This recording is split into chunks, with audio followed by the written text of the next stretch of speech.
I collaborated with hundreds of 7- and 8-figure brands, different products, different founders, different industries, but they all follow the same pattern. And once you see it, you can't unsee it. It doesn't matter if it's Amazon, Shopify, Target, or TikTok. The surface looks different, the structure underneath is identical. It's not luck, it's not because they found some magical untapped market or revolutionary UVP, unique value proposition. It's a blueprint, and I'm gonna show it to you. My name is Jasim, Eisa, I'm the CEO and founder of Voadera. We've sold hundreds of millions of dollars on online marketplaces like Amazon, and we help brands achieve these breakthroughs. The brands that win don't win by accident. It's because they executed on these 6 levers that I'm sharing. And the brands that plateau treat these levers as optional. And there's one critical lever at the end. Actually, if you ignore it, everything else becomes irrelevant. The first lever is market selection. Within the market selection, there's a few criteria. The first one is simple. You want to target a market with a huge TAM. Now, you don't confuse this as that you don't want to target the entire total addressable market at once. You obviously start with a niche, targeting something specific. For example, let's just use Poppy. They target health users. Now they're competing with soda in general, right? But again, you want to have the potential to scale up, and I'll get into focus a little bit later. The second criteria for market selection is cultural momentum. You want to be riding certain waves. So Poppy is an example, the health wave. Now, for example, high protein is another wave. You see a lot of high protein. I think Jimmy Bar is one of them. There's so many brands that are riding that wave. So another wave that's dying, your opposite of it is keto. You see a lot of keto brands trying to rebrand it to high protein.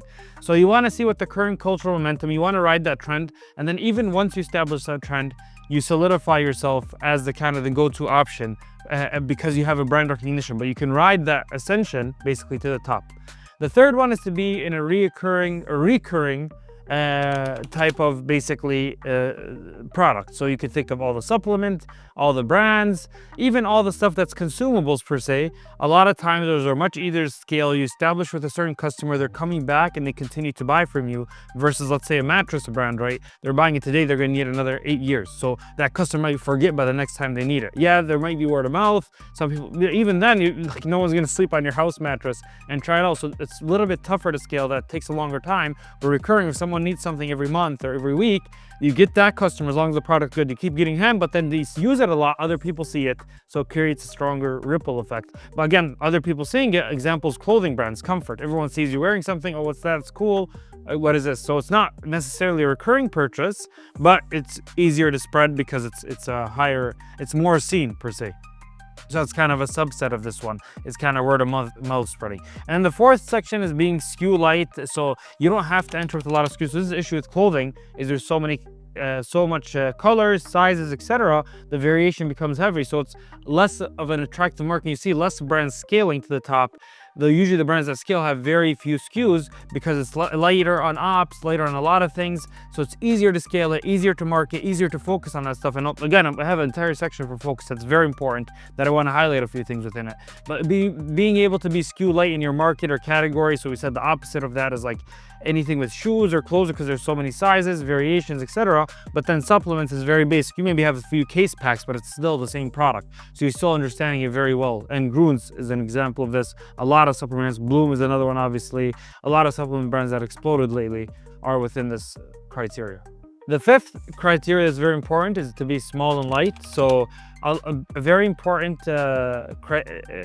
metric to look at is what's your revenue per gram. So how much, let's say, for example, furniture is a horrible revenue per gram, because let's say you're selling a couch for a couple $100, that's very inefficient. But then, for example, supplements, it's very dense. The revenue per gram is good. The reason that this is important is because a lot of new brands are evolving on e-commerce, and e-commerce has a lot to do with supply chain. Supply chain has a lot to do with costs.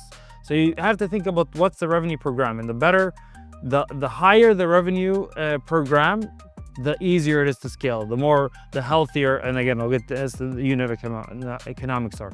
Now, do you have to rigidly stick to all of these? No, but sticking to these makes it better. An example of a brand that didn't stick to a lot of these components is Yeti, right? But they also built a very strong, formidable brand. They tapped into a nice market. But again, a lot of the recent brands that you're seeing, Liquid Death is an example, they recurring business, a consumable, all that kind of, they have at least 3 or 4 of these 5 criteria. And the more, usually the easier and lighter that ascension to the top is. The second lever is marginally better. And this is very crucial. There's 2 components to be marginally better. And I've specifically mentioned marginally because it really doesn't have to be revolutionary. And I'll explain what I mean by this. So the first part is on a positioning marketing level, and the second part is on a product level. I'll start with the product level, that's more common. You see brands that are just a little bit better. One example is my friend's, for example. He has a toy company, right? And what he did is all he did was make, for example, marginal improvements. It's not dramatically different. It's a little bit easier to open, for example. There's a few more toys. The friction is a little bit less. It's easier to install and use. So he removed a lot of friction at touch points. But the reason that he was still able to win, especially today, that you only have to be marginally better, is because you don't have to necessarily pop out. And the reason I say that, actually, it's counterintuitive to a lot of people, actually, is because right now when you're sourcing on Amazon, you have ratings and reviews. And these reflect to the customer the quality of your product. They don't have to necessarily pop out on a product level. But if you have a 4.6 and your competitors are 4.4, first of all, Amazon's engine is going to promote you because your conversion rate is higher. But second of all, when a customer sees that, they don't have to necessarily understand why it's better. They just know that it's better from the star rating itself. So when a customer receives it, they experience that, okay, this is a little bit easier to install. I'm going back to that example, a little better, so they give it a 5-star, whereas the competitor is getting a 4-star because they have those friction points. So again, you want to be just marginally better. Again, of course, if you can be a revolutionary, then obviously go for it. But I see so many people tapping into, I need this crazy unique product or this crazy. We see a lot of the brands that exploded today, they're not crazily unique. Their product is fairly similar to other alternatives. They're maybe marginally better. Again, a little bit of improvements, a little bit cleaner materials, a little bit easier to use. And those little bits, they reflect in the star rating, which the customer can see very obviously, and they promote your organic ranking, especially on platforms like Amazon and other marketplaces where that is obvious, and then that creates a ripple effect, of course. But then the more important section of being marginally better is on the packaging level, and this is very important. You see a lot of, for example, Groens, their packaging is very sleek, it's very easy to see, it pops out. Another example, and this is actually from an aggregator, that was Thrasio, Angry Orange. All they did was change the packaging. They made it literally just orange, like crazy, pops off the screen, and it has a dog on there, and it's like very cool and very playful. So you kind of are attracted to that. So the positioning, and positioning is on like a design level, but also on a content level. So you can think of all the brands now, let's say protein brands, they're putting the protein in the front, 16 grams of protein. Little do you know this has like 500 calories, but they hide that in the back of the nutritional facts. So you're seeing that big protein in the front. So you're seeing that packaging again, it resonates. And again, marginally better packaging. Packaging is nowadays more important than the product itself, for better or worse. That's the reality of the situation. You could think of liquid death. Is it better than regular water? I mean, I just laugh when I think about it. It's crazy. It's literally water. But again, the packaging, the positioning, all that kind of stuff, they're winning on that aspects, and they're able to reflect that in the product and in their success. The third lever is focus, and this is extremely crucial for scaling. It's easily, as you grow, to want to get into all the markets, all the products, all that kind of stuff. And I remember a quote, it's very actually nice. It says, most of the businesses or brands, they die from ingestion rather than starvation. It's just consuming too much, basically. You want to focus on one SKU, one avatar, one channel. Talk about the channels and the marketing later, the marketing channels. But you really want to try to focus in on that. And that's where you see brands being simple. I mentioned the criteria initially. You want to get into a market that promotes that. It's very tough to get into clothing and decide what SKU. Decide only to have one SKU. That's why I mentioned the SKUs in the beginning. The market selection in the beginning. But once you have that market selection and you make sure you enter it right, you want to make sure you're focused. And then you start expanding into other channels, into other criteria. But you have to make sure you nail that avatar. You start with that small niche, like Poppy started with just healthy kombucha kind of stuff, and now they're just competing with cola in general. So then you expand, then you look into internationally. Now after this section, I'm going to talk about the sequence of marketing and the sequence of revenue channel expansion that we've seen happen for a lot of these brands. But the primary concept is they started very focused, they started hitting that and didn't bite more than they can chew. The fourth player is the marketing distribution channels. And this has actually changed recently, and obviously it's changed a lot over time. I mean, you could think 30, 40 years ago, it was obviously TV, all that kind of traditional stuff, billboards. Now it's become much more targeted, but even the last few years, there's been a clear shift from before I was using one big influencer, and I'll mention examples, but now it's using a lot of micro influencers. One example was the famous Subway guy. That's Key Man Risk. They put all their marketing behind one person. That's a traditional example. And then obviously, sadly, he got involved in a lot of inappropriate stuff, and he got, thankfully, his like his sentence, but Subway damaged significantly from that. Now, even using more recent examples, if Prime, for example, they're relying on one person, that person decides to change his mind, decides to change something, isn't represented well, you're very much attached to that person. They also control a lot of your brand. They can over leverage you, the partnerships, etc. The new model is just using a lot of micro influencers, and this does a few things. One, you have someone relatable for everyone, right? So, for example, Logan Paul, let's say for Prime, not everyone relates to him. Let's say maybe you're a female, a 50-year-old female. He's irrelevant to you. But if you have micro-influencers, let's say you have a hydration brand, and you had also another 50-year-old female talking about your hydration, and you had every single avatar talking to you. I mean, I was with Hudson, the founder of Comfort brand, and he was talking about his strategy. He has obviously micro-influencers out crazy. I think he was talking like 600 almost. But he has someone, he's like, I want that mom in Alabama that's 30 years old, that's targeting her specific audience segment. And that makes sense because you want different people touching different touch points, and you don't want to rely too much on one person. You want to give them commission-based models, and you want to have that micro-influencer, UGC, them actually using it day to day. You also, when you have one person, like, okay, you want it to be PR ready, all that kind of stuff. But actually now people are resonating more with the natural stuff, more with the regular talking. So UGC, user-generated content and all that kind of stuff.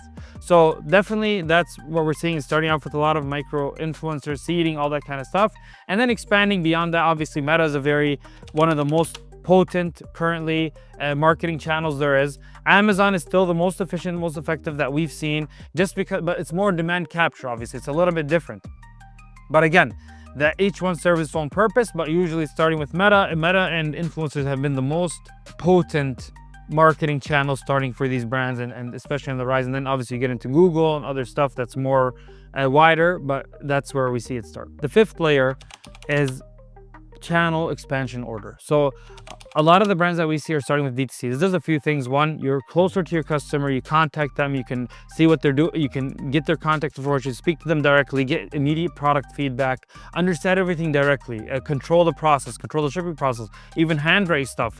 Again, you have more control over the process, understand attribution, understand where they're coming in from. You have more data because they're on your own Shopify or on your D2C, and you're understanding all that concepts. And once you establish some traction there, then you can go a few ways from there, depending on what type of product you have. But very common, we see Amazon. Obviously, a lot of people are already going to search there when they see you on TikTok or whatever. But then obviously, once you get into Amazon, you kind of start looking at other marketplaces, but also start engaging retail, depending on what level you're at revenue-wise. And then you start looking at other marketplaces like Walmart and Target Plus, or even the retail stores of Walmart and Target, depending on your niche. Usually starting with mom and pop shops as a small test to get some feedback, and then expanding it to multinational big box retailers. But that's kind of the sequential order, is starting with D2C, going to Amazon, TikTok Shop, and then looking into retailers and other marketplaces, and then looking into international expansion, what that looks like, the paperwork that comes with that, ideally from a marketplace standpoint online, and then before getting into retail to also get that quicker feedback and to get that better understanding. And the sixth lever, and this is the most important, and if we've seen people that don't do this, basically everything else becomes irrelevant, and it's making sure you have a healthy unit economics. Yes, your net margin or net profit might suck at first. You're buying growth, you're buying ads, you're buying all that kind of stuff into the future, even employees, infrastructure, AI, equipment, whatever.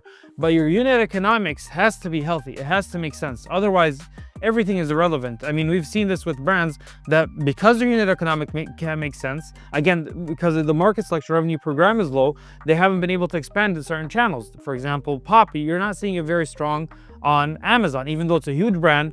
Because of the marketplace fees, because of the shipping, it just isn't making a lot of sense for them there. So they're struggling with that. They're seeing how to balance it. But even then, you have to make sure that the channel you're choosing, you have healthy unit economics, everything looks good. We just spoke to the brand. They were basically houseware brands, and they were at COVID doing peak $10 million, and they grew very fast. The marketplace fees expanded. The people can go back and shop. They didn't have to pay the premium prices they were paying at the websites, and they were one-off purchase. They were bulky. They were on marketplaces, and now they're doing $800,000, sadly. But because their unit economics weren't healthy, they compressed, they didn't have room to advertise, the higher ceiling rate wasn't there was no retention, the AOV was small, the LTV wasn't existent, it's a one-off purchase. So again, even if they execute a lot of other stuff right, if your unit economics are not healthy, eventually you're going to hit that wall. You can't buy growth and you're going to run out. So you have to make sure that you look at your unit economics from day one. Things make sense. You can sell for a certain price. You're purchasing for a certain price. Ads cost a certain price. The math makes sense before you pour gasoline and scale it up.